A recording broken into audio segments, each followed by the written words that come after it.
y'all, what's going on? This is Mizzle. You watch my channel, Mizzle 14, and I'm here doing a Beyond the Gates review catch up with all the episodes. I caught up, y'all. I definitely caught up. So this time, I'm sorry that I was behind, but I've been pushing out the reviews to catch up with the current episodes. So I am up to date. So I'm giving out episodes 28 through 46. It's gonna be more summarization of everything that I can remember and what I wrote down. It's not gonna be trying to be too long, but I had to get some points, of course, but some things. Some storylines may not be discussed as much deeply like other ones because it wasn't that necessary. You know, some y'all already know my review. Some storylines I really don't care for like that. And some people, so I'm just gonna like briefly talk about that. But everybody else, I go into details a little bit about how I feel about a lot of the scenes and not too much because there's a lot of episodes and I don't want to keep y'all too long. So this is a podcast style review, meaning that you would not see my face in this video. You just hear my voice. So it's good for you to, if you want to clean up, you want to chill out, everything, drive. You don't have to watch anything. You just listen to what I say. And if you want to comment, please put the comment down below, comment section. I might premiere this, so if you watch it with me at the same time, you can make your comments then as well.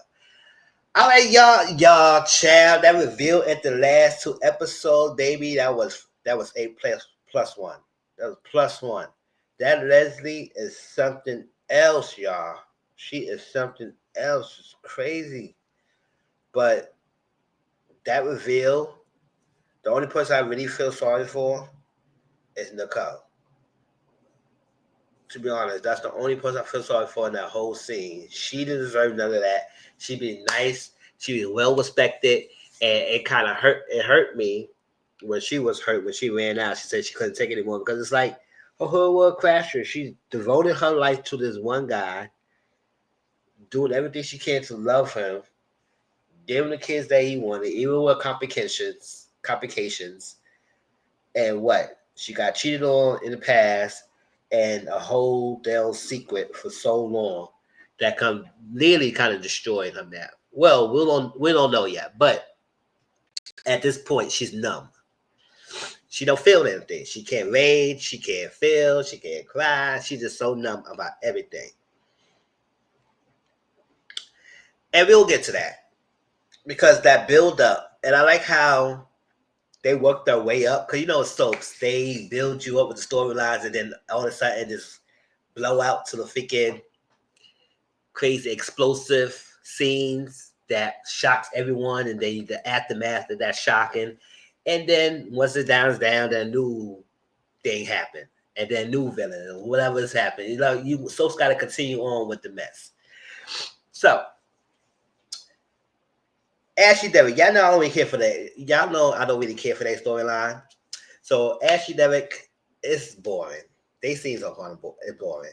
All they do is they talk, they good, they love each other, they kiss, talk, good, love each other, kiss, talk, good, love each other, kiss. It's like they all do the same thing over and over and over again. A lot of the scenes is whack. I know the big reveal is that they moving in together, which I don't understand why they were moving into Ashley Lou's small ass apartment. And all the time he's a firefighter, he has his roommate, and then he's bringing him stuff over and just volunteering and adding his stuff to the house. And I said, I feel like y'all should have just waited for moving in together. If y'all was gonna do that, maybe y'all should have just find a place together where it's big enough for y'all two, and you won't feel cramped up and feel annoyed with each other by moving in. Because I don't know, it just seems like something about these two is ridiculous. And to be honest, I'll be bored with their scenes. I really do be bored with their scenes. And that's what I'm gonna give it. That's what I'm gonna give it. Vanessa, Doug, and this whole thing. Cause y'all know Vanessa be spreading it out, lay it low, spreading it wide with people, especially Diego and whatnot. So we know Doug at this time, he's still gambling, doing what he's doing, still gambling and whatnot. And then he kind of like losing himself in things. So as much as gambling and trying to get his step, it's not going well. He get a lose with a good streak, and then he lose it again. Good streak, and then he loses again. It's just like he go ups and down, ups and down, up and down. And Joey wants to keep Doug in a leash with winning too much, because at some point his luck was turning around, and he kept winning and winning. And he pay him back, and he don't want him to pay him back too much. He want Doug to be forever in his debt.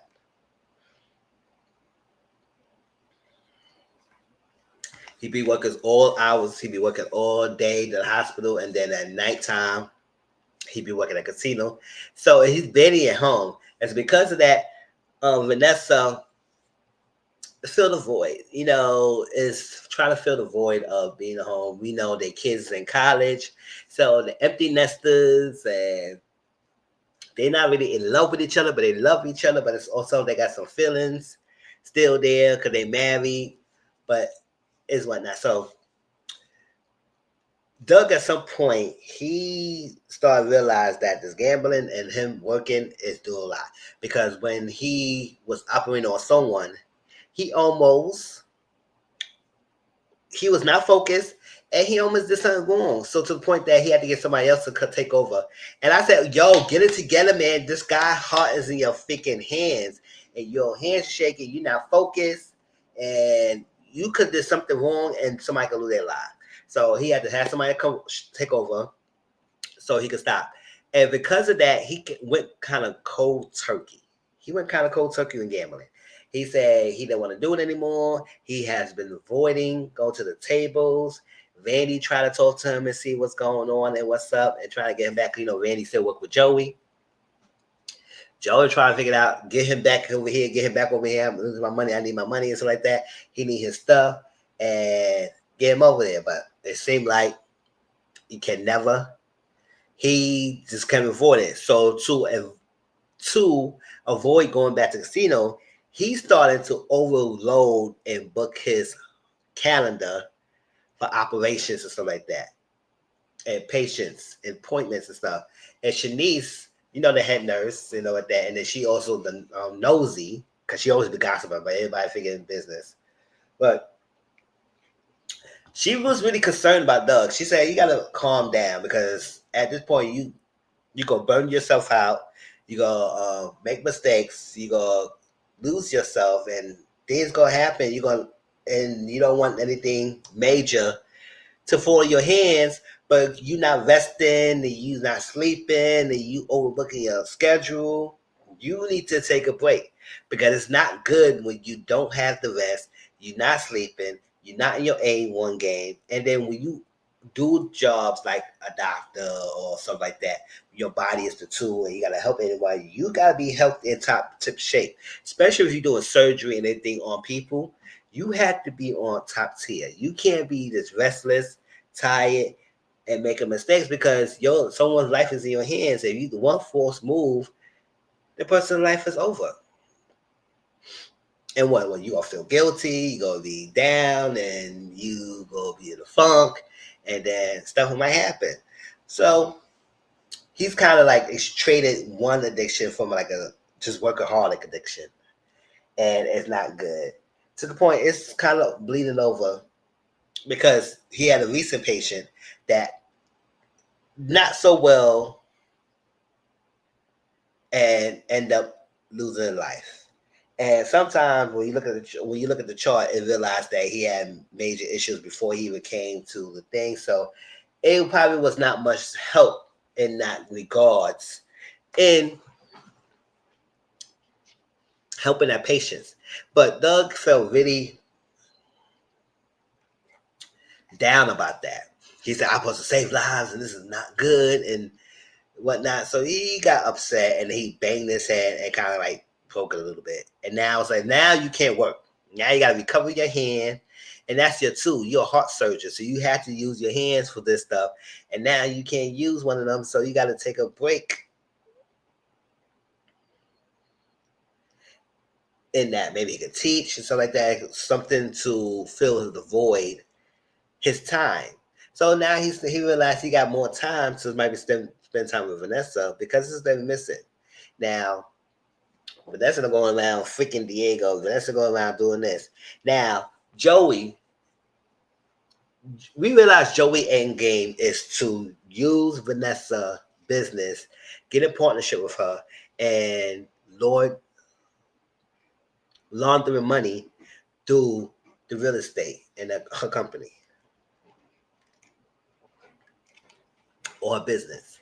So to make it seem like he's a legitimate business, but at the same time he laundering illegal money, whatever it is, stuff that would get him in trouble.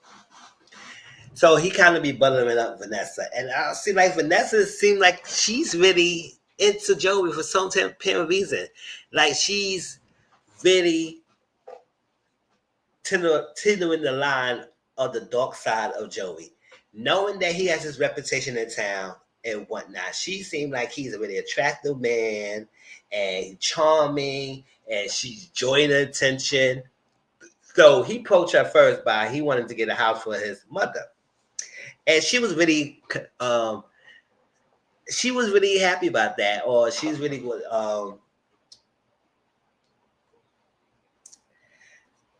expired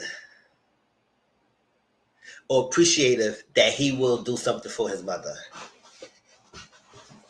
So she decided, okay, I'm gonna work hard. I'm gonna get this. So she was getting the property. She was researching, and every time she showed him results, he was saying what he more could do, what more he could add, what more of this, more of that. So Vanessa said, okay, she gonna work. She gonna work hard to get him stuff like that, and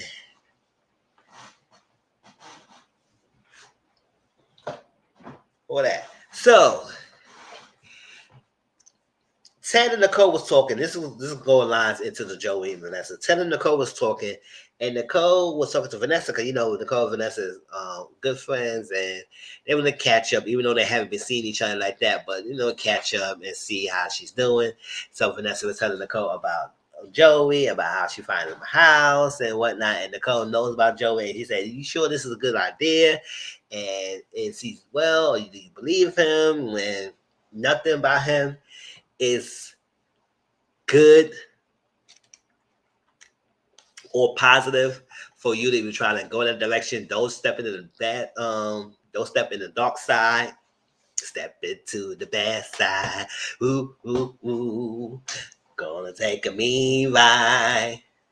Step into the bad side. Step into the bad side. Yeah, step to the bad side, Vanessa. But Nicole tried to warn her and said, keep your eyes out open. And Vanessa tried to act like, no, I know what I'm doing. He just looking for the house for his mother and all that stuff. So I'm like, you believe that?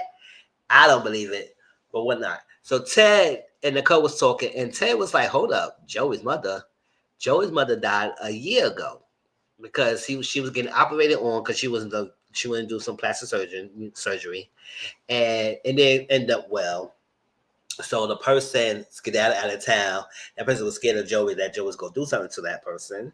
So he left. And so Vanessa found out. She was like, "Oh my God, why he would create this whole elaborate lie and get hold to me, it's like that about his mom, and I'm looking for a place with mom, and it doesn't even exist." So she confronted him, and she's like, "If you're lying to me, then we got to be done because I can't do this." So she could approach him and confronted him about that, and then he said, "Oh, okay, apologize. Yes, I lied because it made it by him because he's vain and he realized he's getting old and he just getting reminded. So the house is ready for him and whatnot." I said, "Girl, why would he create that kind of lie to get close to you in the first place? Like, Vanessa, open your eyes. Like, it was no necessary for him to use that smoking screen um, subterfuge kind of scenario to get in the house when all he could say it was for him. Why he chose that tactic to do that with you? Like, why he chose that route?" So, well, all said and done, she still kind of felt like he explained himself. She understood it, and she still want to work with him, and she still feels got some like attraction to him, and more so of the power attraction dynamics with him because she enjoys that and whatnot. So they continue to work and continue to work. It seems like they might be a little flirty, but I think he only doing that because he want to get close to Vanessa and drop her card. And he said if he get close to her, he could get what he needs and wants. So because Joey, not because Doug is in the jam and buying, and he's not coming back to casino tables. Joey went to visit him in the hospital and told him, "You going to have to pay me back." And way, shape, and form, because Doug said he gonna pay him back, but he's not going back, and he gonna pay him whatever means necessary. He gonna pay him back. May not be now, maybe something, but he will get the money.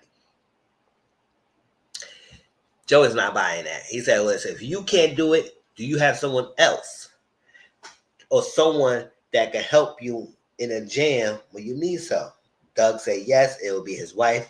And that's what Doug wanted. That's what Joey always wanted along anyway, is to use Doug to get to Vanessa so he could get laundering money. And then he asked her about partnership or working together in that. And she accepted. I said, "Vanessa, you were just doing too much and everything." And then he started following her and knowing things because I get one time I get Doug and Vanessa because, they wasn't having sex like that with each other. And that's what she was getting, filling the void of having sex with other people. But they wasn't having sex with each other that as much because, it was never really sexual with them lately. It fell off. It fell off. They had to make an arrangement in their marriage. They understood each other. It's no in love, blah blah lost, but we have an understanding. But somehow Vanessa didn't think that Doug knows about what she's doing behind his back, which I said, "You good, you must be really think that he really knew nothing what you're doing. Good, y'all not having been sex, so what you getting it from?" And he probably know how you are. So Doug and Vanessa at one time, after she was talking to Joey, Doug and Vanessa have been really, they really had a good moment with each other. They was freaking in the bed. I said, "Oh snap, that was cute." And they ain't talking and stuff like that. And I think he left. And then she asked for an escort service. I said, "Escort service?" I said, "What the hell happened? You were just getting a freaking sticky with your husband. Now all of a sudden you want to do an escort service?"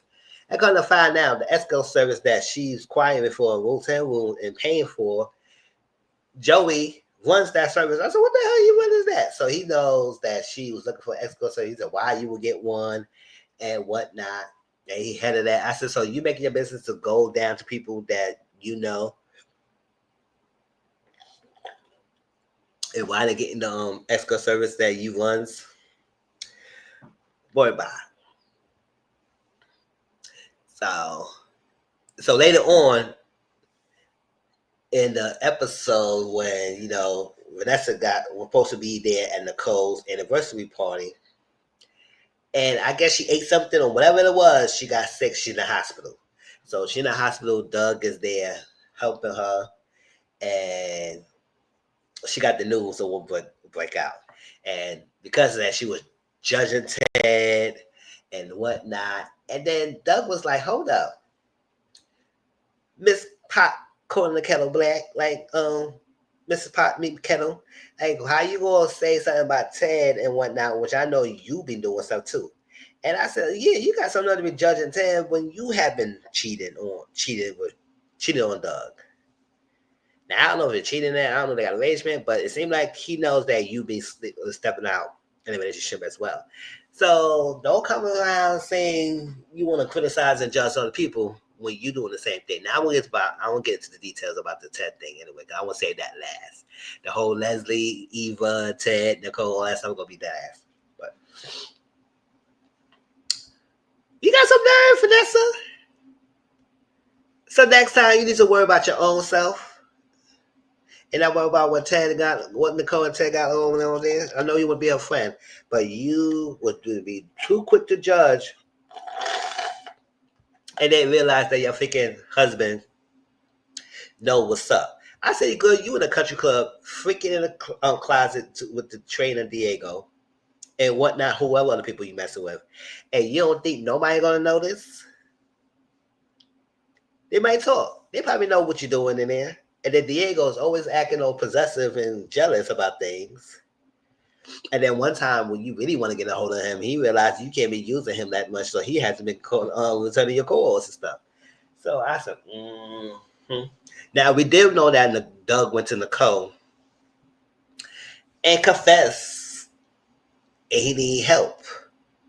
And he admit, and that's the first step to admit that you have a problem. He admit he has a gambling addiction. He told when it started, what exhilarated him into gambling, and it started small when he was young, and then it graduated and it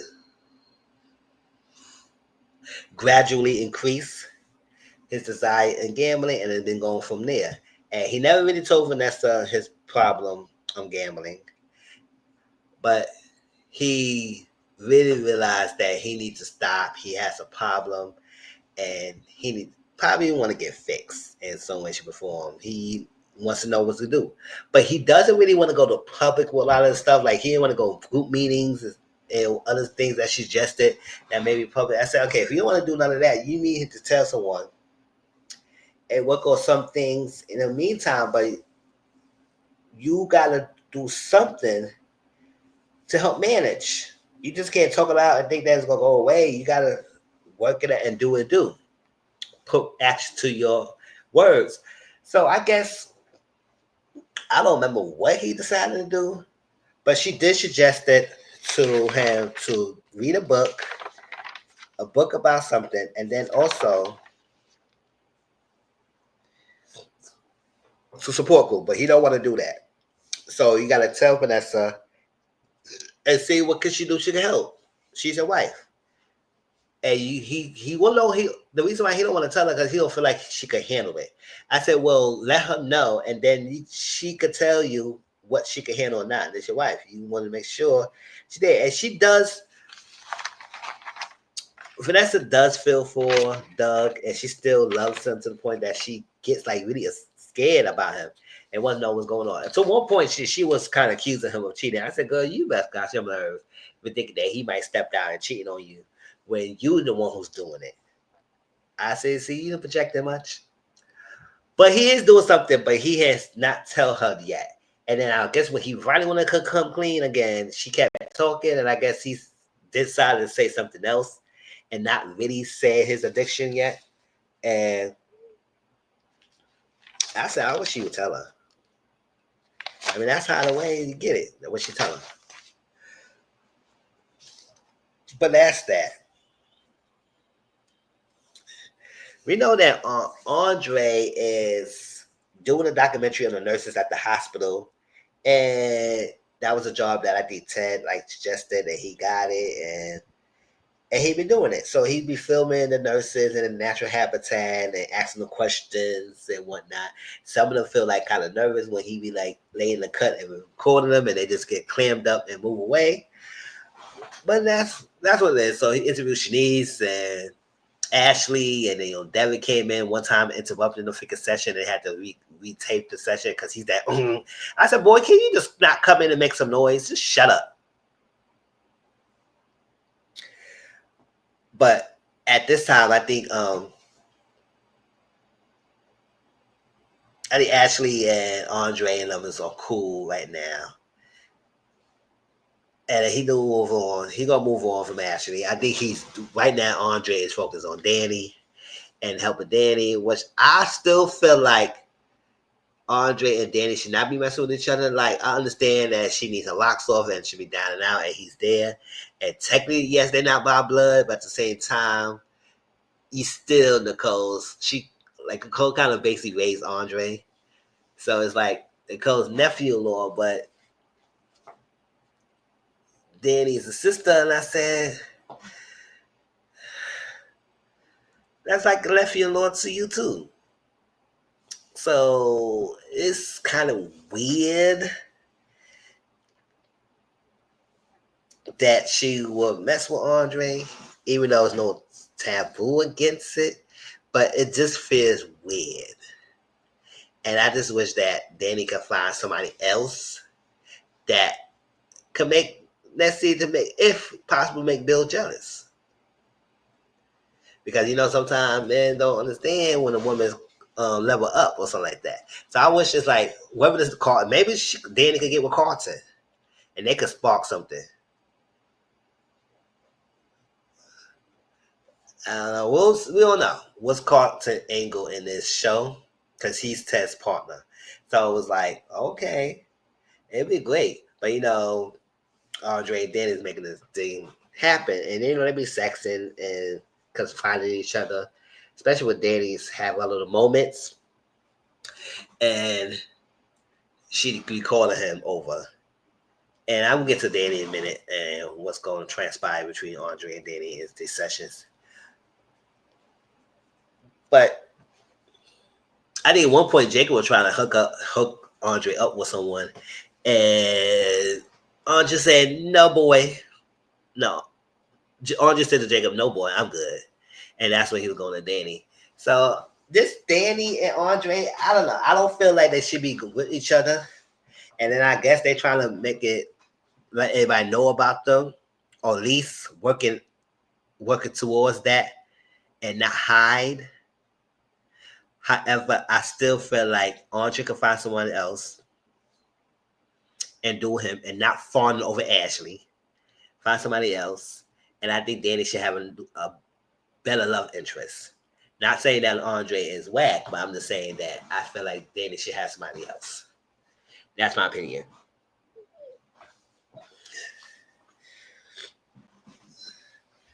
So he been doing that. He also doing a documentary with the Nicole and editing pictures and stuff like that. He been working. He been working and doing a lot of things.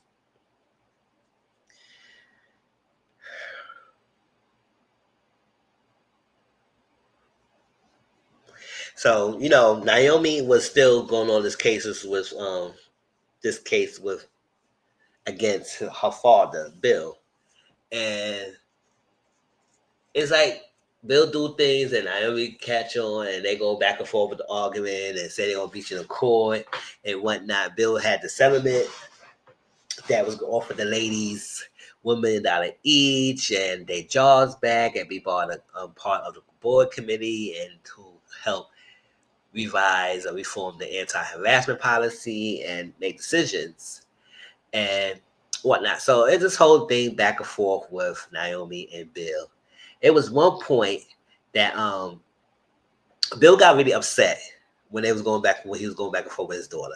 Because at a point that he is happy that he can spend this much time with Naomi, because if it wasn't for this, he probably wouldn't have had any time with her, because both Chelsea and Naomi still feel the effects of what they father did to their own mother. And so they both got their feelings, even though Danny and them to have encouraged them to still have their relationship with the father, because at the end of the day, at one point, y'all still was daddy's girls. And it sucks when the daddy failed to disappoint you. But daddy never would don't want them to lose the connection with him, despite, well, that Danny and him is not together anymore.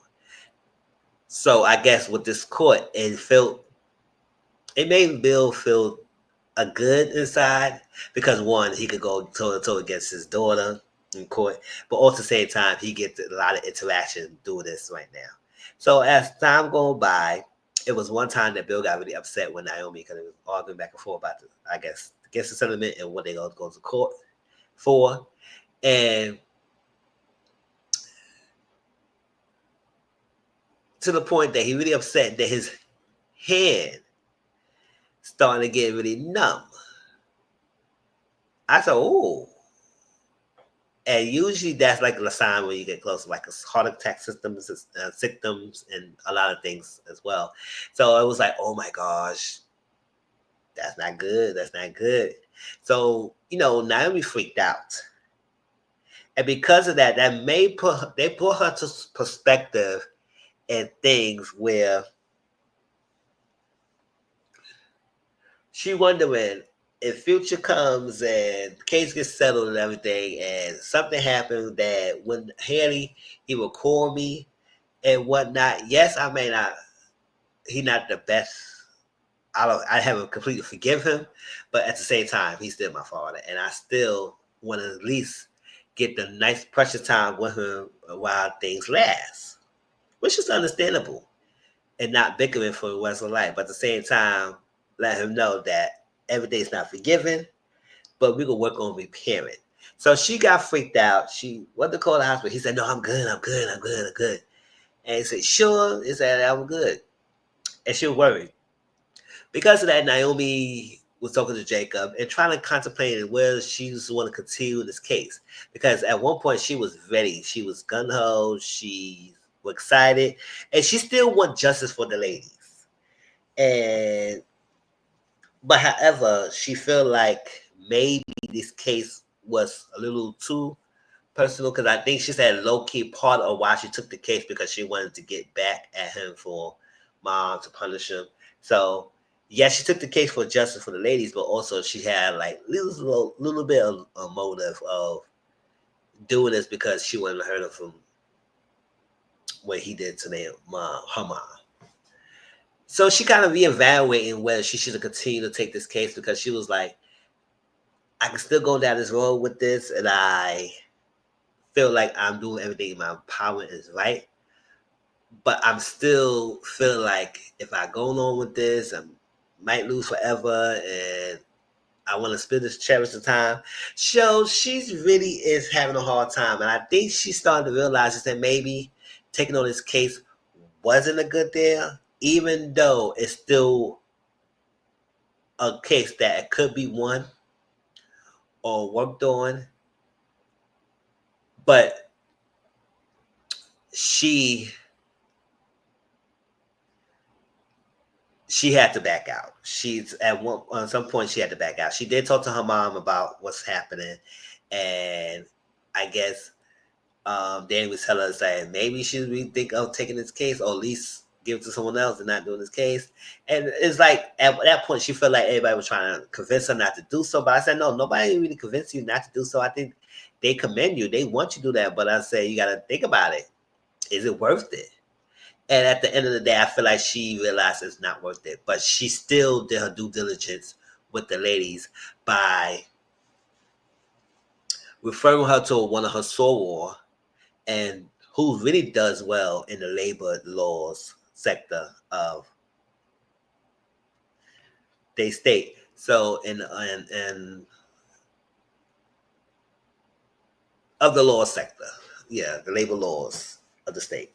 So she referred to her, and she's really good. And also, like she let her father know, and her father was not trying to hear why. He said, "Oh, so you was ready to take my head in the platter and go toe to toe with me in the court. What changed her heart?" And he kept pushing, and he kept pushing, and eventually she said she loves him, and she don't want to see things happen to him and whatnot. And he was like, "Oh my gosh," he was shocked, but at the same time, he was happy that she said she still loves him because, like, at this point, he feel like he got some hope with them. Chelsea also did visit him, and she still feels the way she feels. I think she's working on that, but she did post him and say that Haley came post me about it, and maybe comes. I came to talk to you. She feel like he sick Haley on her, and that's not what it was, and he didn't do so. He did not know that Haley was going to make it with her, and yes, that. So he got to work hard to get back the graces with Bill. He had to find out to other people about personal line. He couldn't be at the events because if he be there, then Haley will be around, and that's not the energy that people want to have. So it's kind of hurt him that he can't be around and be there as much as he can. But I said this is the consequences of what your actions. You did this, Bill.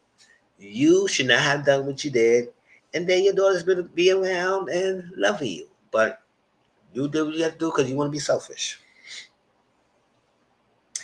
So she did refer the case, but the ladies want to talk to her more because at one point, yeah, they said the lady or the person you refer us is great, but they do want to take on the settlement, but with some revisions. And they talked with Naomi about it because Naomi said, I'm off the case, this is that. I put it in the Wells good hands and she could maybe handle it. So he said, but yeah, they do like the lady, but and then her friend, a soul was gonna take the case pro bono, meaning not charging the clients any money. And they appreciate that. But they say they want to revise the settlement and have you help us in that department.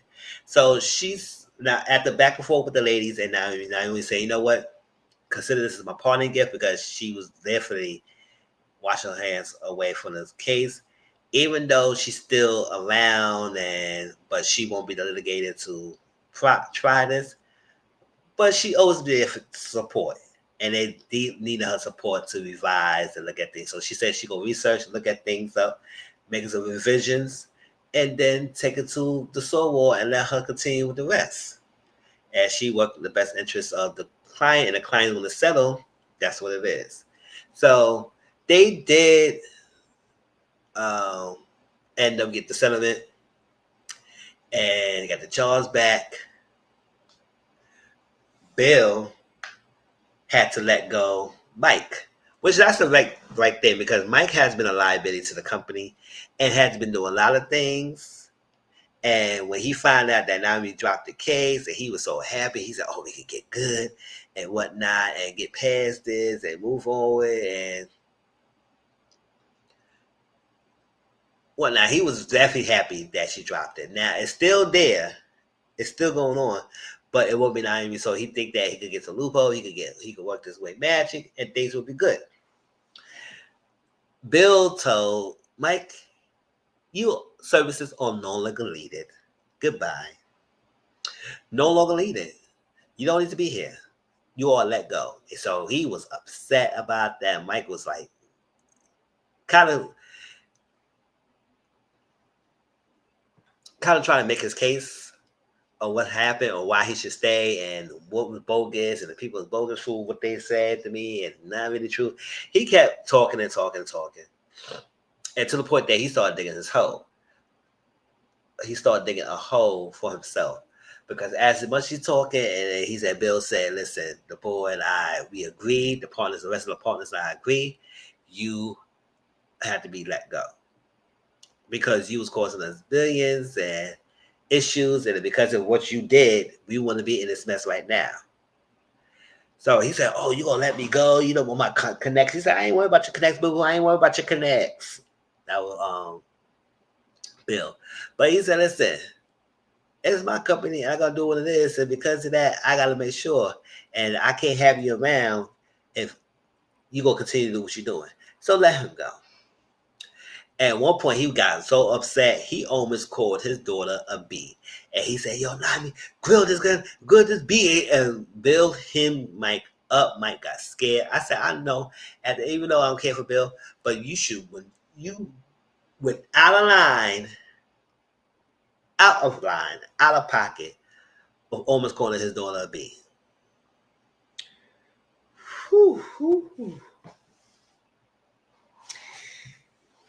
Haley is still getting ignored at the country club. It is so funny how she's being ignored. Those service staff said, "Girl, you can keep calling. You can keep more calling my name," and I don't listen. I do not listen. You can keep calling my name, girl. You're invisible to me. Wiggle, wiggle, wiggle. Bye. So she said, excuse me. So she's getting she's being bothered. She's bothered by people not respecting her and giving her a cold shoulder and not waiting on her. So she will have to go. If she can't get to the country club, she'll have to go to Uptowns or Office Jeans to get stuff over there. That's the only place that she be able to be accepted and not criticized to get food.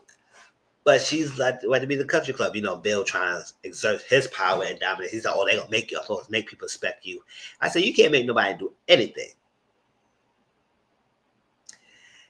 And he said, oh, you got it. They gonna learn today. They gonna respect you. Because at one point,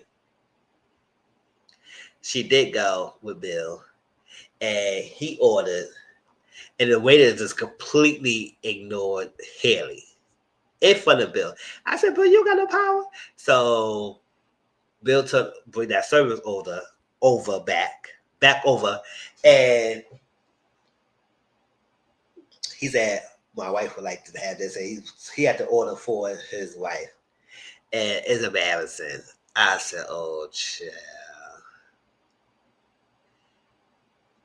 And then they had the tender table and say, we're going to kiss, and Bill said, I don't care what anybody thinks, he's mine, and so like that. They'll eventually come around. And I was like, shit. I said, they didn't have to say nothing. They still gonna rock with her. And they don't like you. So, girl, get over it.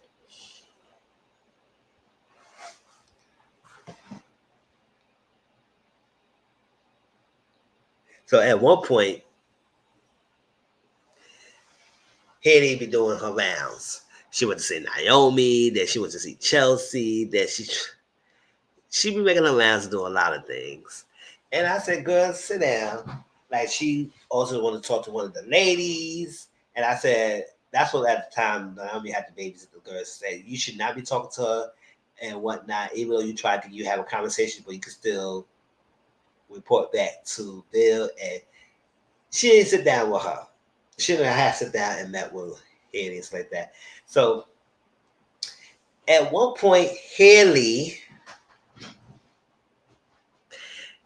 may had a pregnancy because she said she was late, and that's how Bill and her talk about babies. And at a point, she was like, "I'm happy where we at, and we don't have to don't have no kids and everything and whatnot." But I said, "Girl, are you sure?" Because it's one said and done when you say you don't want it, but if you don't have kids or you regret your life that you should have done it? And she would say, I ain't married because I have a little family or married, so we go stuff like that. But because Jill said he always was been careful. I said, you been careful. And she said, yeah, I've been taking my pill religiously and whatnot. And sometimes things will happen. And she might think, so she took 3 pregnancy tests. She ain't pregnant. I said, just go to the doctor. But she said she took it 3 times. It all came out negative.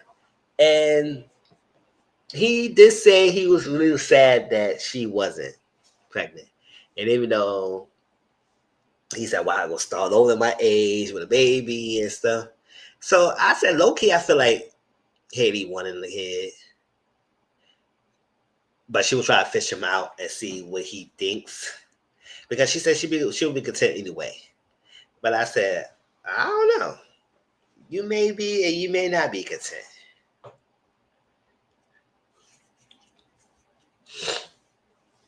So, the settlement went through, the ladies back, they involved in the community. They go not only that, they want to be involved in the hiring process of the candidates.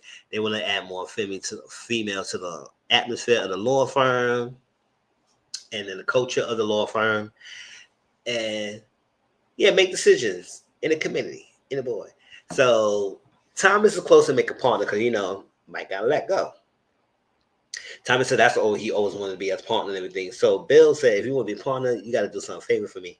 So when they had these meetings, even though Bill might get this minutes, he wanted to know the inside scoop. He wanted to get details reported to him about what's happening. Because he said last time he didn't know what was going on in his company under his nose. So at this point, I think he trying to be extra cautious and trying to know what they didn't want and what they are proposing for the company, and he wants to know. And that's how Thomas can make partner or at least approve himself to get to the point to that step. And I said, oh, child. Why? Why? Why? And Tomas is eager. Mm.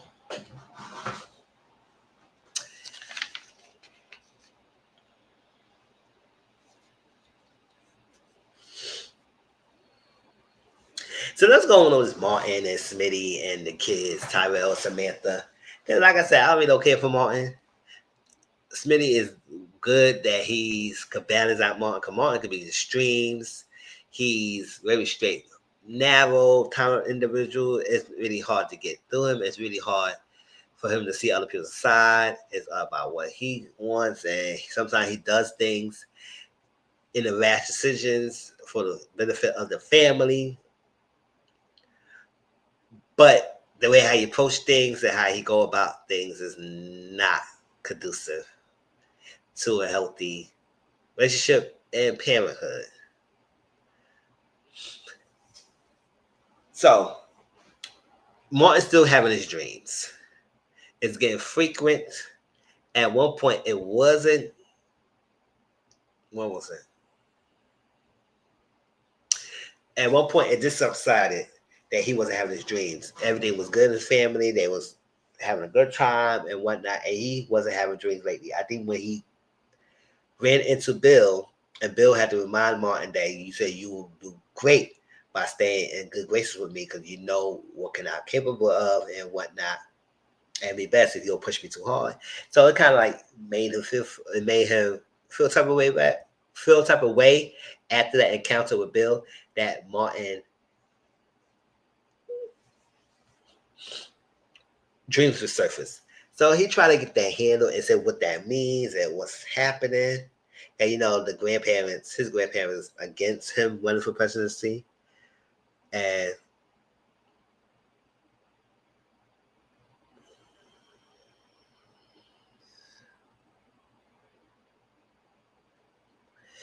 I was like, yeah, his dreams eating him up. He having me telling Smitty, he keeping it alive to Smitty, and it's like how much can he could hold in and keep this in? And I said, listen, try to talk to Smitty. Maybe he will understand and he could be by your side if things blow up. But if you're not telling him everything, and especially when they say there should be no secrets, and Smitty still know that, thinking that he is still hiding something, but whatnot. So Tyrell, Samantha has been coming for Tyrell because Tyrell and Samantha had each other back, and Tyrell got trouble. Tyrell got into some altercation or incidents at school where he was, I guess, locker room started getting changed. Somebody pulled his pants down and he had a chest board underwear, boxes. But I said, I don't think that's a big deal. But in high school, he getting teased and getting pants pulled down, and everybody teasing you about that. And one night, even though he's still taking it as a day, taking day by day, and keeping his head high, and making them feel like they cannot break him. Which I said, you can't break my soul. I tell everybody. And so they took a picture of his underwear and stuff like that. And then they sent it to a girl named Jessica. Jessica's boyfriend at that time saw the picture, thought that Terrell sent Jessica the picture directly, and kind of like punched him in the face. Now, he did lie to his parents saying that he fell with the bike. And, Smitty and Martin didn't believe it at one point that he fell off his bike. They know it was something else. They ain't stupid. They know their son. And it's because of that, he been bullying. People have been posting his picture and commenting about it and making them comments. And he has been looking at it, and it's like it's getting him freaked out, getting him pissed, and getting annoyed, and whatnot. So they had to cover up and make a elaborate story and not come clean about what's happening. And I said, oh, yeah, that I feel like they do need to handle it on their own because it's just teenagers. A lot of things happening. And I was saying, time, well, at this point, I was telling her, I said, look, kiss my behind. Y'all ain't seen boxes before. Let me see what kind of boxes y'all wearing. Y'all want to tease me about it. I'll say at the end of the day, kids would tease you about anything in high school. Like I say, when I went to high school, I never really had that experience. which I don't, not wishing that I had because I wouldn't like it. But I was like, in my high school, we were at a big high school. I was in with my certain group of people that I was going classes with, and we had the same home and the same official class and whatnot. So I didn't have to really interact with a lot of people and whatnot. I mean, I did have once people in the basketball team when we were going on trips and like that, try to make little comments, but not to the point that I felt, oh my God, I gotta go home and cry. Nobody was to tease me like that. I spent 4 years in high school and I had a good time. And I didn't experience none of that bullying or people trying to intimidate me or talking trash about me. Nah, it was good. So I was like, boy, I said, yeah, I kissed my mom, but he has been holding his head up strong and not people phase him. And I think people are upset not because of the thing or whatnot or coming at him. It's because how he let things not not make him lose control, even though he has been consuming about the comments. However, he's still keeping his head up high and pushing through it and handling it. And because people feel like he's handling things and he's not down or he's not cowering or he's not fearful of us, then they're gonna start realizing, oh snap, I'm wasting my time because he moved forward and he's not stepping on my level and whatnot. So Tyler, that's what Tyler's going on. And then Samantha, at one point with a date, Smitty and Mark had to talk about that, and I guess they're open to revisiting the idea of Samantha dating and whatnot.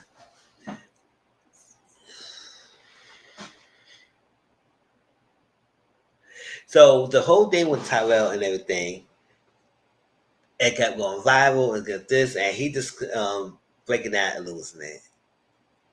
Just feel distraught by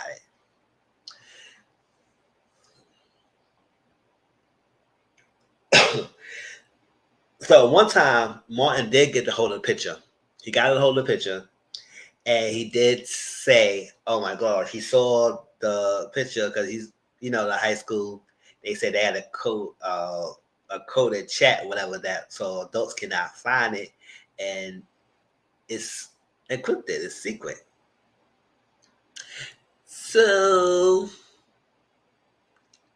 I guess he was talking to one of his colleagues or somebody approached Martin and they showed him the picture and it's going around online and he saw it and then he confronted Tyrell and it was like, oh my gosh. And Tyrell explained what was happening and Martin was pissed and Smitty also don't agree what happened, want to do something, but he also understands that Tyrell is a teenager and sometimes man needs to be able to stand on his own 2 feet and handle decisions without parents being there. Because sometimes if you do things for them, they gonna start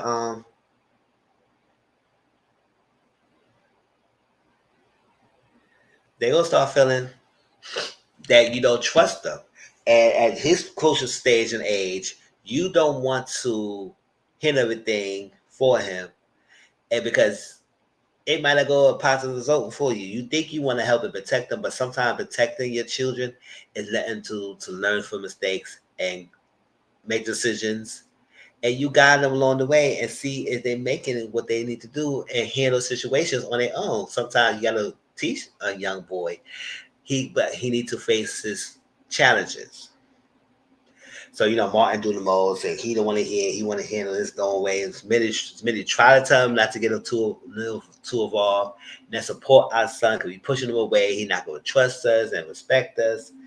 And so Martin decided to meet with the principal.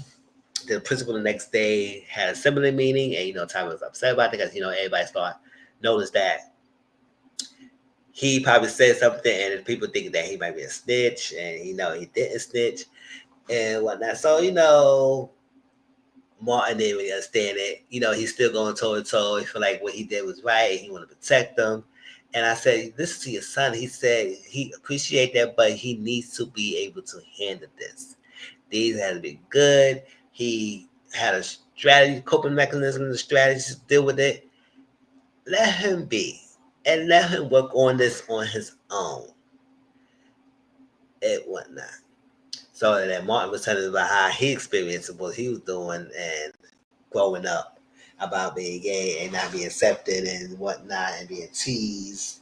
So he understand, but you're still trying to do whatever you can for your son, but he needs to be able to handle it. And when you keep doing things for him and not back him by his side and watch him make decisions, he gonna resent you. He gonna be resent you, especially Martin. So Danny had this fundraiser event for the first gen.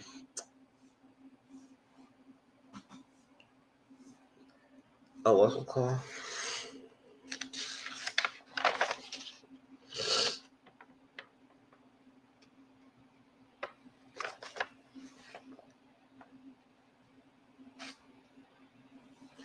Oh, hold on, y'all.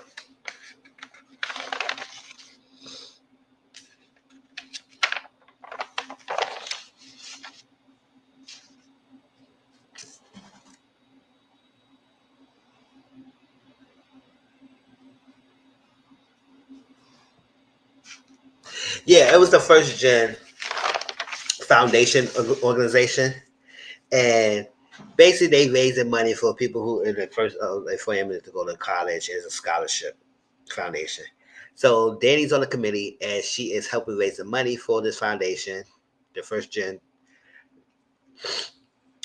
foundation, and it's gonna be like a fashion show, and he trying to get people, the publishers, to work with that. He got some like a 2 event planners or something like whatever they are, who's who will get things done and work with that person and try to find out what it is.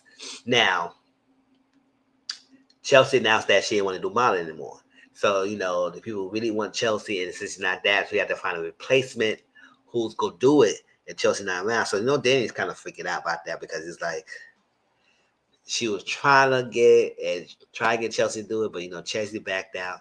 So, they're trying to get a replacement, So, they came with a good idea to Danny, and they said, help mom out by Chelsea said she could do one last one way and use that one way to launch her product line, the purses line. And I said that's a good segue to announce her departure and start something new, to get the buzz out there, help the mom and whatnot. So Samantha got surprised Smitty that day because Samantha would say, "Oh, I like to go. I would be in the fashion show. And so like that. I would love to do things." And Smitty was saying no. However, they surprised her and had Chelsea and Kat over, and they would say yes, Samantha would be like consistent in the show and whatnot. Oh, she was so excited. Martin gonna be there, and they're gonna see her there and whatnot. They would be at the show, and they say, yeah, this would be a great opportunity for her. So Samantha was assistant, and she was helping. And they say, you know what? Try this on. Try this on. She was looking nice, and Chelsea helped her walk and everything. And it seemed like she was really natural of doing so. And I said, oh, okay, go ahead, girl. So they at the event, that videotaped it. It was great. People was there. Family was there. Support the show. It's like a fundraiser and whatnot. Vernon don't really like charity fundraiser events. He despises them, but he has to go.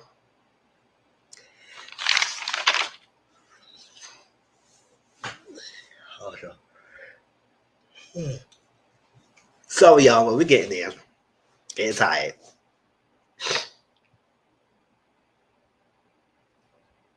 So it goes. So the event is happening. Things happening. Samantha asked Samantha to come backstage for the last minute. Samantha supposed to do the camera work and stream the thing. But they said, you know what? Samantha, we need you. They had Tomas to take care of the camera. And they went her to the back. She got dressed, whatever, and kind of threw her in the fashion show. Fashion's okay. Chelsea did her thing. Samantha came out. They was shocked. No, everybody was shocked. Even Smitty and Figgy and Martin was shocked that their daughter came on stage and modeled, and she did a good job. And went out with Chelsea. Chelsea gave us a speech about her mom and said he was great. And they did have like one last reveal with the purse line, and then they revealed the purse line. So that was great. Samantha was on cloud nine. She wanted to be now. She's just so excited that she won the model now. And she said, "What is this? What's about to take the model?" She's been focused on this. Like it just was on the whim, and she was excited, very excited about it. So I said, "Yeah, go ahead, girl, do it."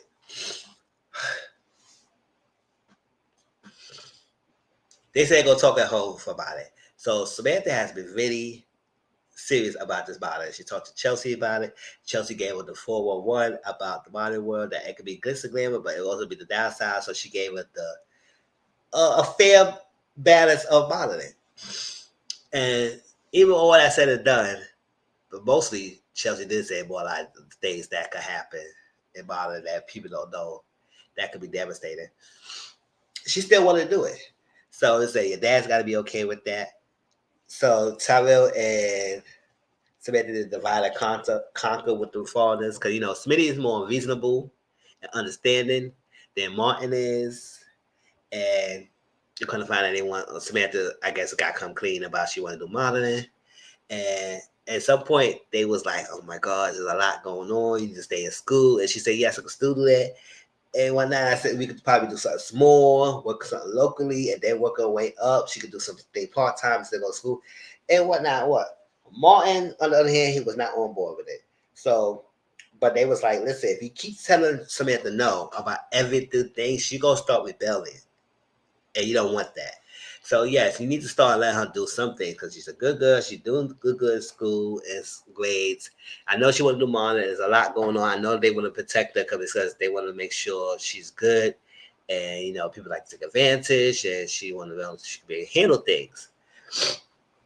So that's what she was asking, Chelsea to be her manager and whatnot. So Martin went to talk to Danny about it.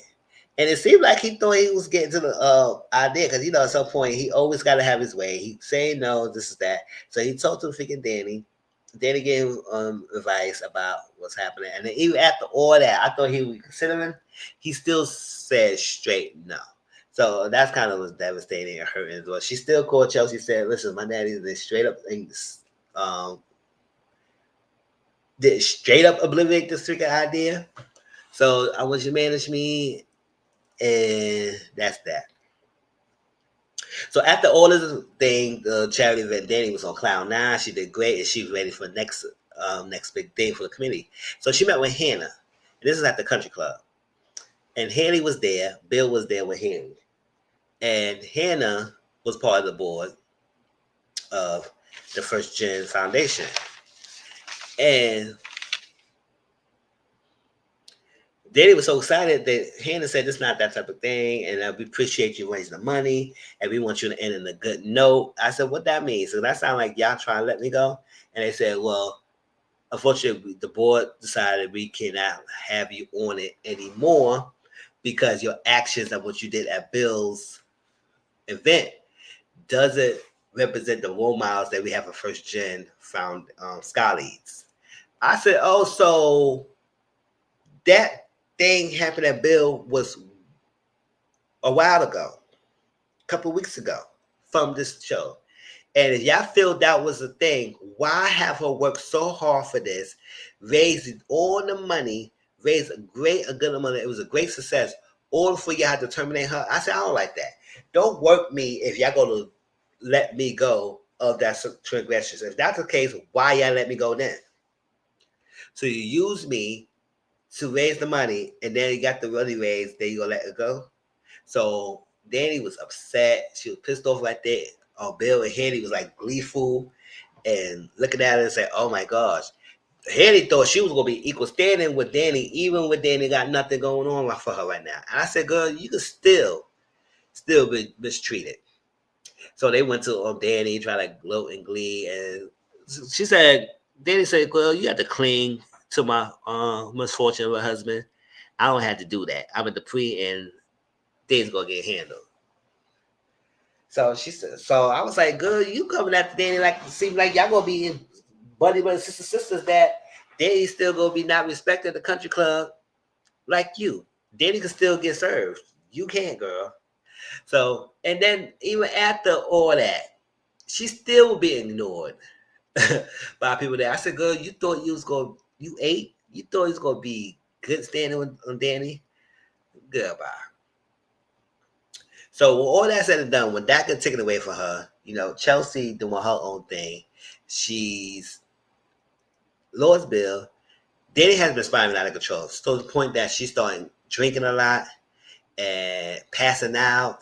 And, Andre had to come to her house a couple of times and help her. And I said, yeah, she's drowning.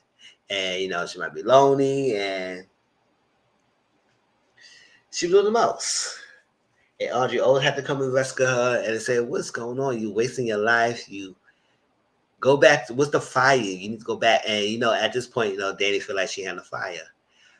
However, Danny talked to Anita about what that Miss Lady did, Hannah. And Danny thought that Anita, her mother, knew about the decision. And Anita said she had no idea. And the priest fund majority of that foundation they have. So they have a leverage and a hand in board meetings and discussions and decisions that being made. So since nobody told them, it's like that was underhanded. Underhanded. So Anita told no, Danny told Anita what happened. And then Anita said, "Oh my gosh, I didn't know that." Okay, say that. So she was going to handle something, but Danny said, "No, what? It is what it is. I could pick myself back up. If they don't want me, if you did try to get me there, I want to be with people that's kind of will tolerate me after they let me go for some bullshit. I can't deal with that." So she said, "Okay, good." But Anita told Vernon what happened. They said, "Oh my God, what?" So they said, "Oh yeah, we're gonna have to do something about that." So they had to talk to Hannah. And baby, they got Hannah together. And said, "Oh, so you let go of my daughter and Danny for what was the ground basis of because something happened weeks ago? And if you feel type of way, you should let them go then. And why you waited to have her raise all this money?" So she was Hannah tried reasoning with them, and it was not. Anita was not having it to the point that listen, you Hannah will no longer be working. You are terminated as well. And I said, "Oh, the pre is the withdrawing their money sponsorships for this foundation, and they're gonna create their own foundation with the same concept." It's an old snap, and you can hold on to your profit you have. Hope that will last. Make your business hopefully successful, but your services no longer needed around here. So I was like, "Ooh, jam." I need to tell Hannah off. It was eloquently read. And I said, "You know what? That was great. Great. Let's move on."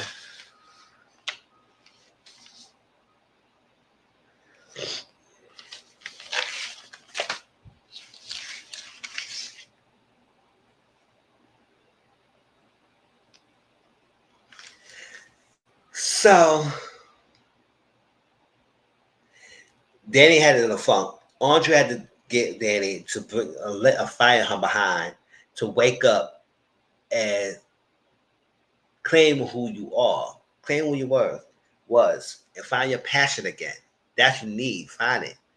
So Pamela, her best friend, came over, and Danny decided to ask, I guess, Pam to manage her or something like that or whatnot. And Pam accepted it. And they went to the country club. It was so funny because Danny and Haley start talking. Haley was by herself, as usual, get ignored. Danny and her talk about it because she said she gave Haley some advice and wish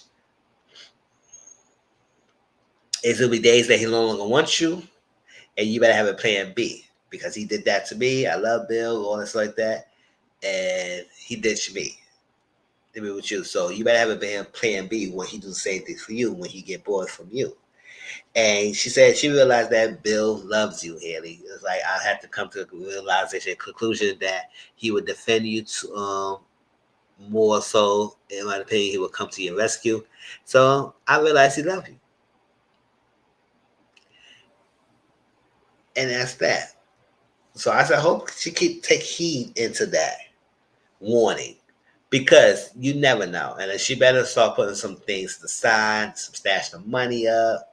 So when it comes to that kind of, if it comes to that, you be good, and you have to be relying on him and everything.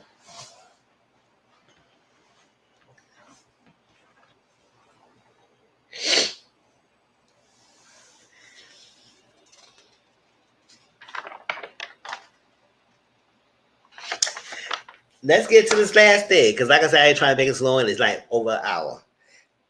Let's get to this whole build up.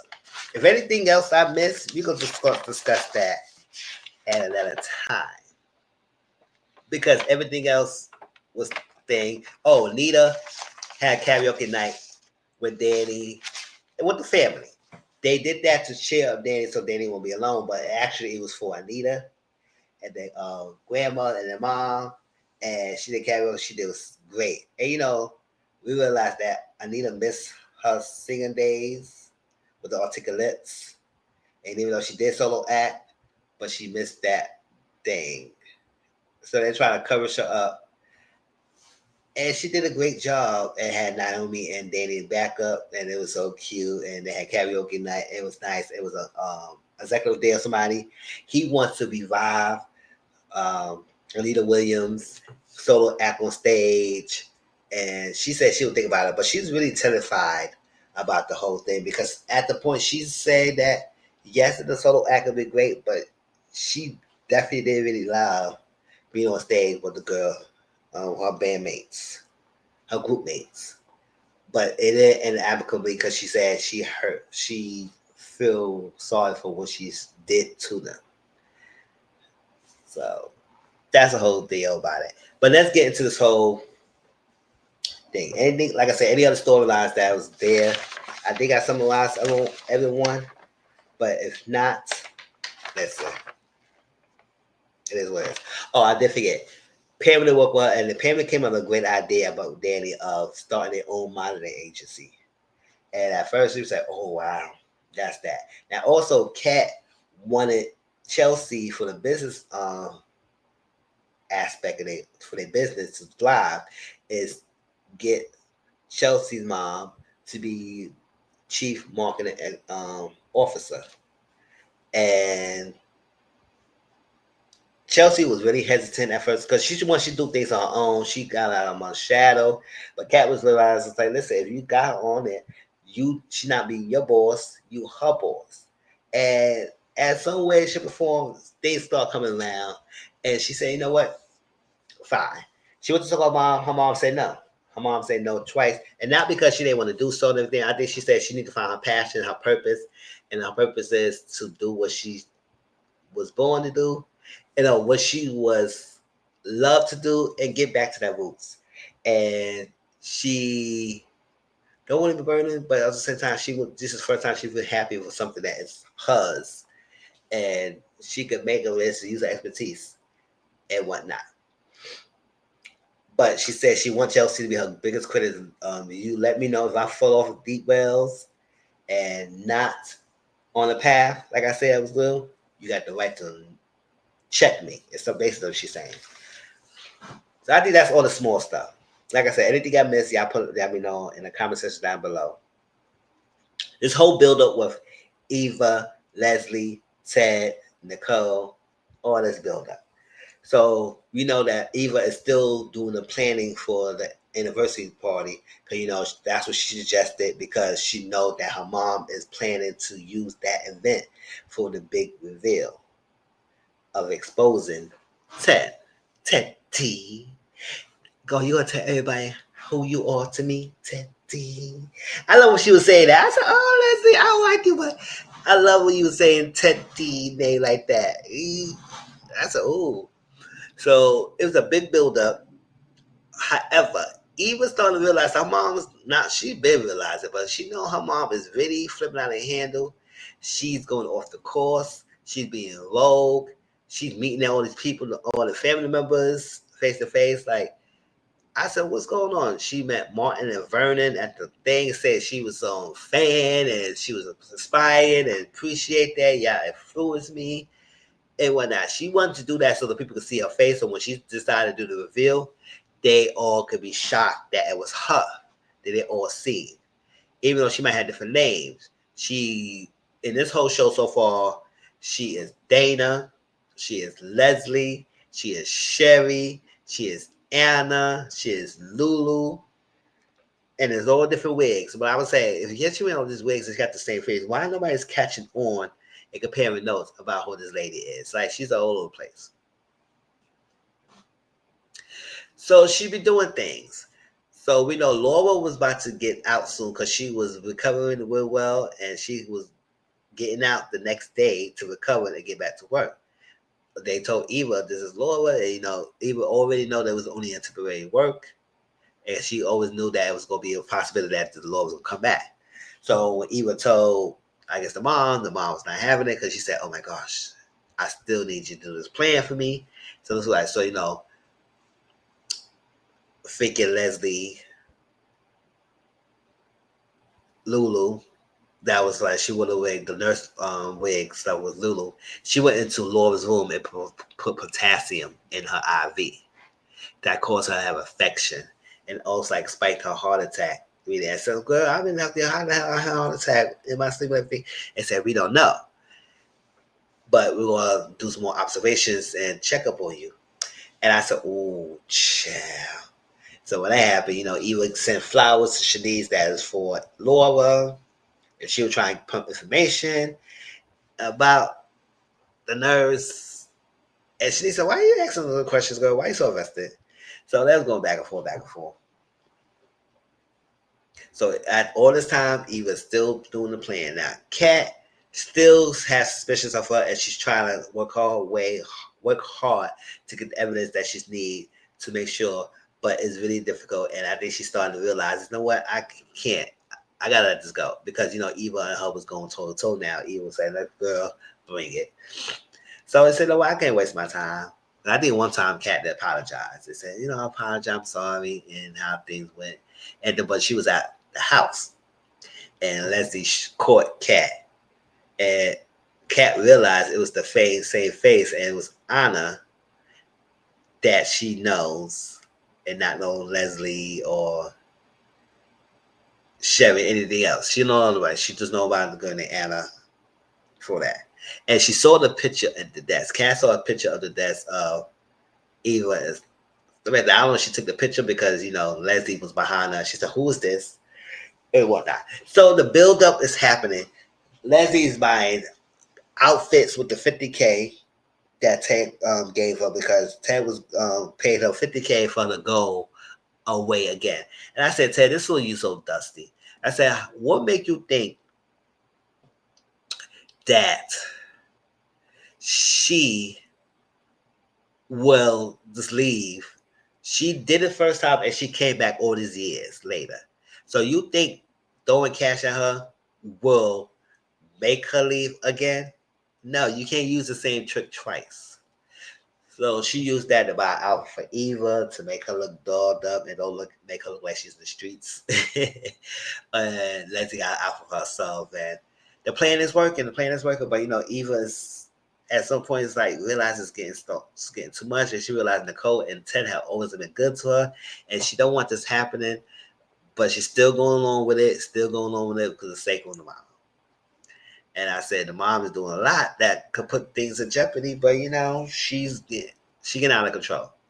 And I feel like At any time or point, Ted could say something to Nicole right away, confess, and came forward. Eva should have let Ted and Nicole know the truth as well. And y'all would stop the leverage that Sherry had. No, Leslie had, but no, not what not. So it was one point Andre was talking to Nicole, and they wanted to. They had a video documentary they could use like this vulnerability, and Nicole said, "No, we don't need to do that because we could be honest and truthful. We could be truthful about things right now." And she was explaining about what's happened at that time, the time that made Ted step out and cheat.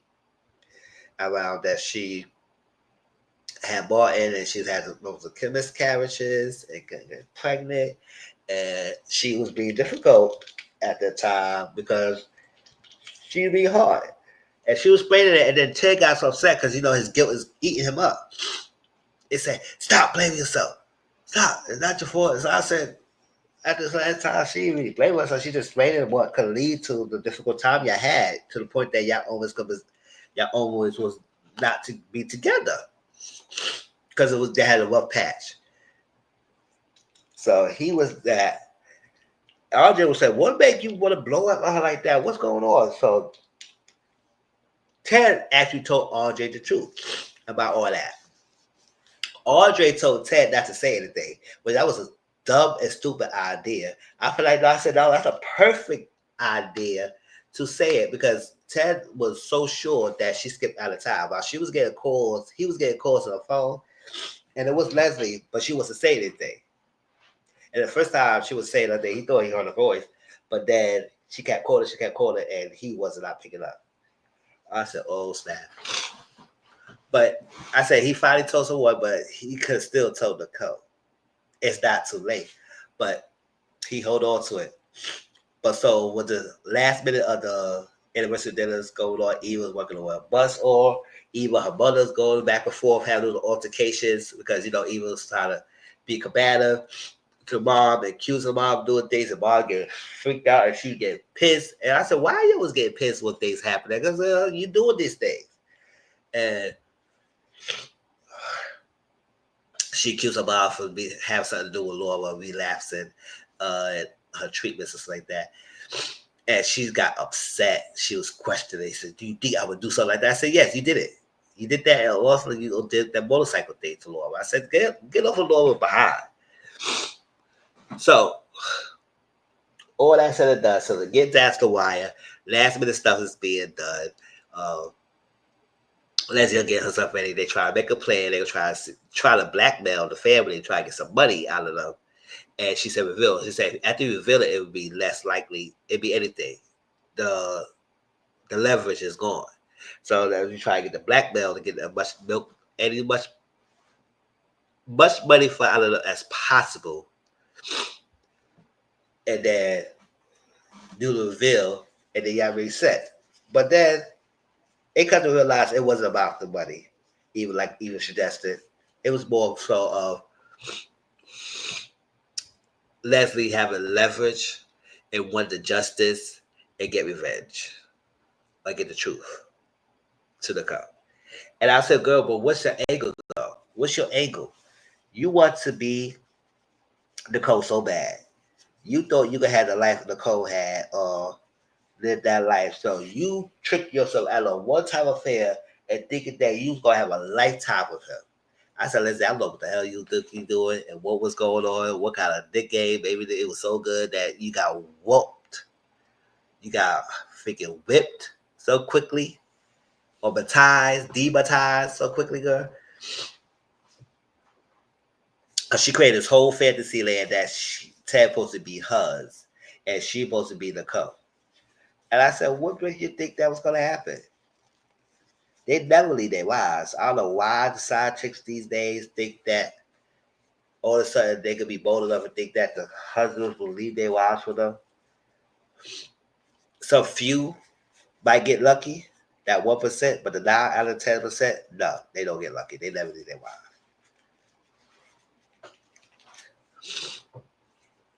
So down to the anniversary day, because she been doing her thing. She saw Nicole at the day after E was telling her mom, You should let low. You do too much. You could get caught. Sorry, y'all. Hold on.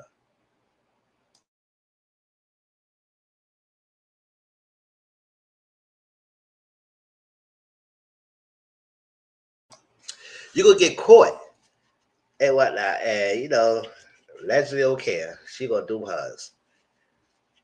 Leslie talking to Jan and Mona, making she like she was giving her little final goodbye speech. Mona was looking suspicious, like, girl, she was like a weird lately. I said no, because she knows she about to blow stuff up. So interesting thing that's happening. Right? Cat was in the house.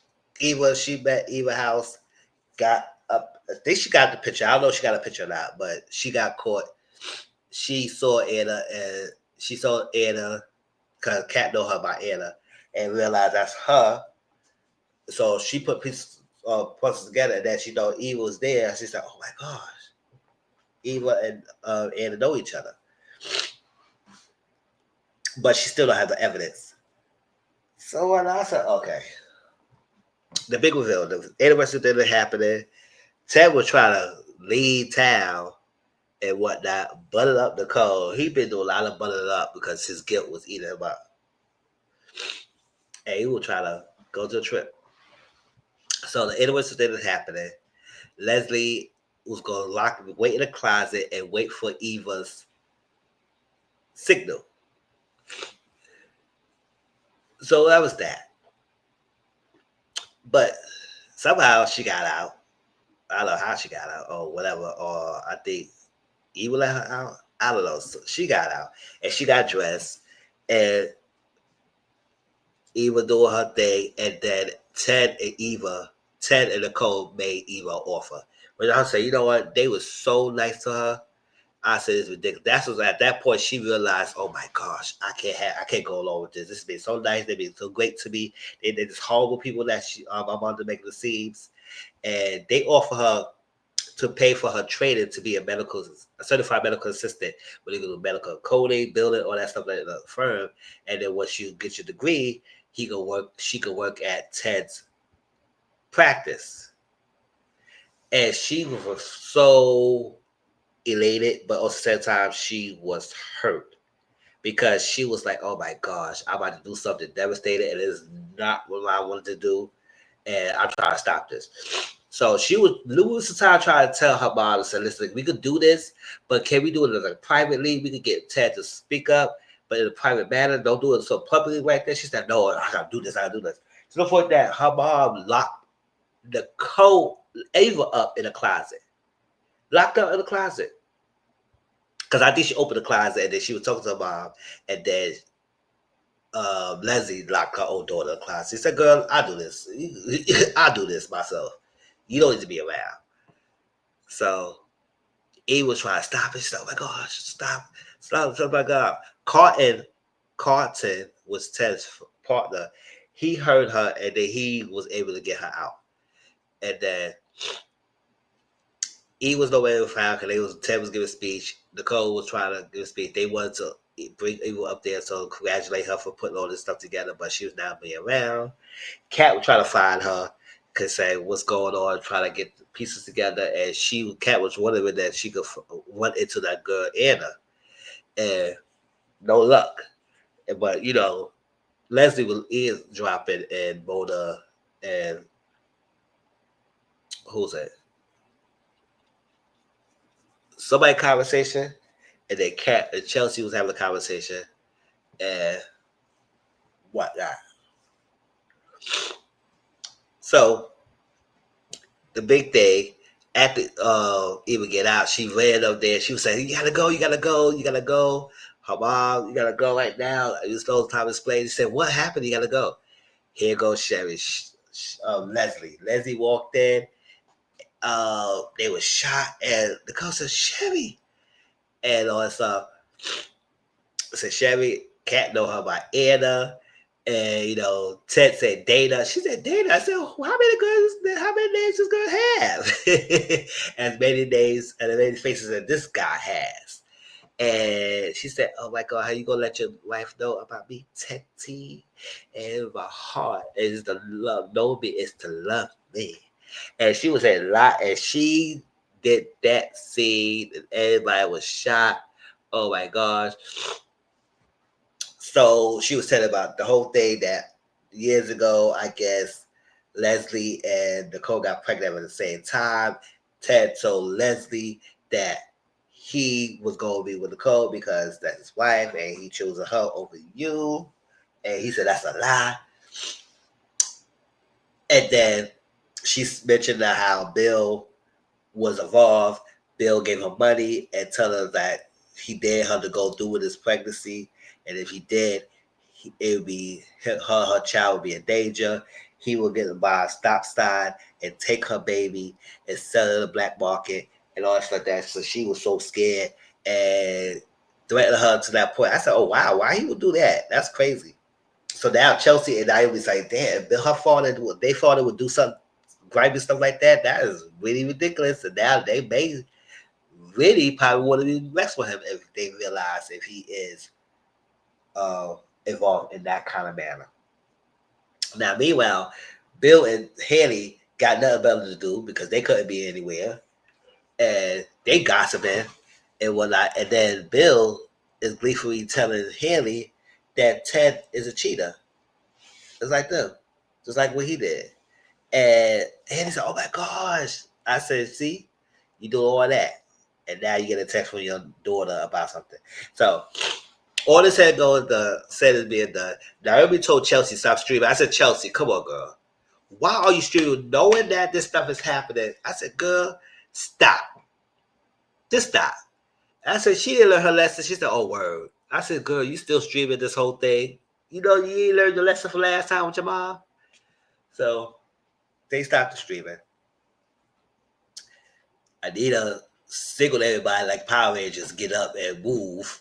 And her wave a finger, everybody get up and move. So Anita and Danny went to Nicole, and Vernon would try to make a speech and try to get everybody to leave.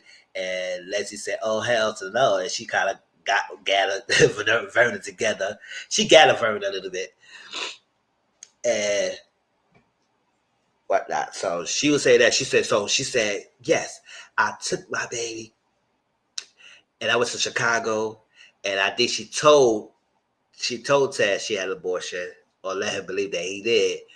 And she was in Chicago and then she had a baby in private." And he said, "What?" Everybody said, "Oh my God." And she had a baby. So now everybody realized that, yes, he got Leslie pregnant and it's a child. And he said, "What? Baby?" Okay, wait. He said, "Oh, let me introduce you to Eva. This is your daughter." And then Ted was shocked because he didn't know. Eva realized, he said, "Oh my God, so you told me you had an abortion and you let me believe that he knew about us and he didn't want us to do with us and tossed it aside. But then you told him he had an abortion, nothing to do with me." She says, "Can you stop this?" And all this stuff. "Mom, you should never listen to this." And Nicole cried and she couldn't deal with that and everything because there was so much going on. And there was a lot happening. And so she ran out. So Leslie was giving her thing. She was giving her speeches. She said everything she could say. And everybody got Martin ran out to Ted and he confronted her because he was like, "Oh yeah, Leslie did say that Ted was taking Martin when he was young to the cafe and diner and he was getting brownies." So basically Ted was using Martin as a cover up and taking him to go do what he do with his little mistress. I said, "That's ooh, he do all that." And then he did say, he said, "Listen, I hope this all my good outweighs that one mistake." I said, "Yeah, but that one mistake is what you've been hitting and hide for a long time. You kind of deliberately hiding it and continuing hiding the secret." So I said, it's not a mistake. It's a continuing long time lie.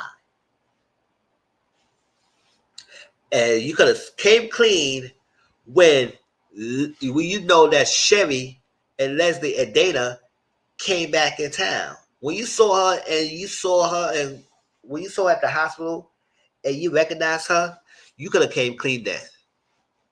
Eva, all this time you working for the Duprees, Richardson, and the Ted and the Cohen, they've been so good to you. and realized your mom was going off the handle, you could have stopped it yourself. I know you did it. You tried attempting at the last minute, but I said it was too late. It was too late. You could have did it a long time ago and knocked your mother down the peg and destroy her plans. So nobody will reveal anything.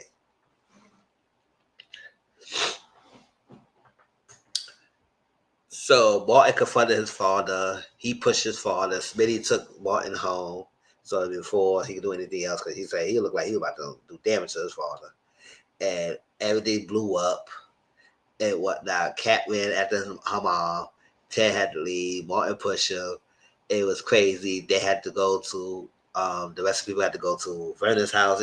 Chelsea and Naomi and Danny and Anita. Vernon went back home, and it was a hot mess. Naomi was trying to go Jacob. Jacob couldn't be there. Um, Nicole tell Vanessa what happened. That's what Vanessa was trying to clown Ted about his misdeeds and whatnot. And Nicole went home to take a shower. Ted went to the house. Kat was sitting there, and Kat was so devastated and hurt by the father betrayal of the family and lose the family. And then Kat realized and said, Mona, did you tell them that Leslie was the one that convinced you to hire Eva to work at the firm and everything? And Mona said, I apologize. I did not know they had ulterior motives and that they misled her, basically. And that was messed up. And I was like, oh, child. But they said, nobody blaming you, Mona, for that because you didn't know. It was all Ted. It was Leslie, Eva, the all so it was ridiculous. It was crazy. And they're at the house. And they was talking. They said they realized that Kat was right all along. And Chelsea said that she had a sense about this lady since day one. And nobody believed her, including me. And he said, do you think she had a sense that she was half siblings? And he said, maybe she had a sense about these things like that. She said, Danny said no. Leslie Cat realized that Eva probably was a lying little bitch. And they just said, pointing to Danny, said, that's right. And I was like, ooh, child. I said, yeah, she was lying. That's it. So somebody was at the door. And then Chelsea, instead of Chelsea slamming the door in her face and told this girl to beat it, or I'm gonna call the cops and everything, she let this girl in the house and thinking Leslie, ooh. Excuse me, y'all. I hope y'all didn't hear that. So Leslie went to the house. I said, oh, girl, she is losing it. And then before that, after she did all she did and everybody cleared out the place, she was sitting there by herself drinking. And then she had an imaginary conversation with Nicole. And Nicole said, you won, girl. You, the woman, deserve for Ted. And I said, girl, a whole imaginary conversation. She went to the house. And we got to wait for next week. But that whole big blow up was something else. It was something that it was Grammy. Not Grammy. It was an Oscar worthy kind of thing. Emmy, Tony, whatever it is. I was just Oscar worthy or Emmy worthy. Whatever that one of EGOT stuff, status, y'all want to tell me what it is considered TV. I think that's TV. I think it's Emmys. I think it's Emmy.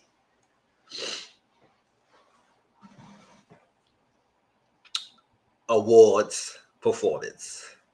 And great. Everyone looked great, looked nice, and they acted their ass off in that scene. To the point Nicole, Ted with it, and Nicole came out and she just looked at him. She had no words. I said, see, when your woman gets silent and they don't have nothing to say to you, or you trouble. You in trouble. And that next week we gonna realize she said she can't be she can't feel, she can't rage, she can't nothing. She's just numb. She is really numb. And I said, oh my gosh. I said, this is crazy. And I said, oh my gosh, this Leslie was doing too much. I said, I really care. I said, the girl, you was a glorified side chick. You knew who was married. That one time affair let you think all of this. Now I don't know everything that she said was true, but I do believe about that Bill thing. Like, and maybe because Bill always has things leverage to other people, and I said this could be a leverage that he has over Ted and Island, that he did things.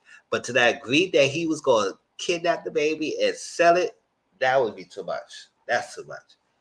But that my view. I said I was not gonna make this too long, but then when y'all get a review, they would say, "Damn, Mizzle, you talking?" But I see, no, I've been talking though. But I appreciate y'all. This will be on the Gates. It's update. Like I said, anything I missed, there's a lot of happening. So there probably was a lot of small details that I probably do miss, but I gave you overall themes of most of the storylines. So if anything, when y'all watch this over with me or watch the replay, please put your comments down below. I would like to interact with y'all. Tell me your thoughts, how y'all feel about the storyline, what's going on. People go online think about contemplating and discussing whether Eva is really Ashley Leslie's daughter.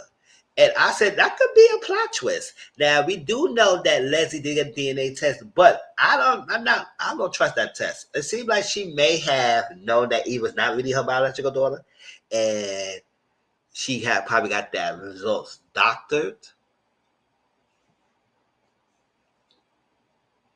the results, so it could say that she's the daughter, but it was no, or she could be her daughter and it's something else. I don't know. People contemplating that, and I said maybe I think that could be true. Maybe it's something that will be a great plot twist. And then Kat was at the place, and Eva was crying, saying, "You know what? You was right all along." And I don't know. Maybe they come around with Eva because they realize probably Eva was used too. But I said at the same time, you can't give her too much grace because she knew she was still a willing participant in this whole thing, and she deserved some backlash, and she deserved not to get forgiven so quickly. So they're gonna give us a hard time. And I know she went to the Ted house. She said she got nowhere to go. I think that's next week. Andre and Eva talk a little bit, and then he told Eva that he said, "Listen, Ted told me, and I told him not to say nothing." And she said, "Oh." So it's like, even though Danny and Audrey talk, and he wasn't too freaking floored about it because then he said, "Well, it just seems like a lot of news lately doesn't faze me." And she said, "Okay." And then he kissed her at the thing. I said, "Oh, you get bold. You get bold." But that was that, y'all. Please like, comment, subscribe to my channel. Tell me how y'all feel about this review. This is a podcast style review again, so you won't see my face. So hopefully y'all enjoy it, and I'll talk to you later. Peace out.